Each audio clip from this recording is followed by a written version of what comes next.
دعاخانہ حکیم بلال حسن گوہر کی جانب سے یہ نسخہ آپ کی خدمت میں پیش کیا جاتا ہے۔ جس کے پیٹ میں کیڑے ہوں، انہوں نے کرنا کیا ہے کہ 1 لیٹر پانی لینا ہے، چولہے پہ اس کو نیم گرم کریں، اس کے اندر 20 گرام یعنی کہ 2 بڑے چمچے بھر کے شہد کے اس کے اندر ڈال دیں، اس کو ہلاتے رہیں اور پانی کو گرم کرتے رہیں۔ جب پانی آدھا پونا لیٹر رہ جائے تو اس کو اتار لیں، ٹھنڈا کر لیں، دن میں 2 سے 3 مرتبہ وہی پانی استعمال کریں۔ انشاءاللہ تعالیٰ آپ کی معدہ بھی واش ہو جائے گا،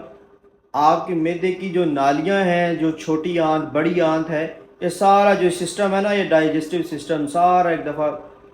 اس کی کلینزنگ ہو جائے گی، اور جو کیڑے مکوڑے، جو ورم، جو فاسد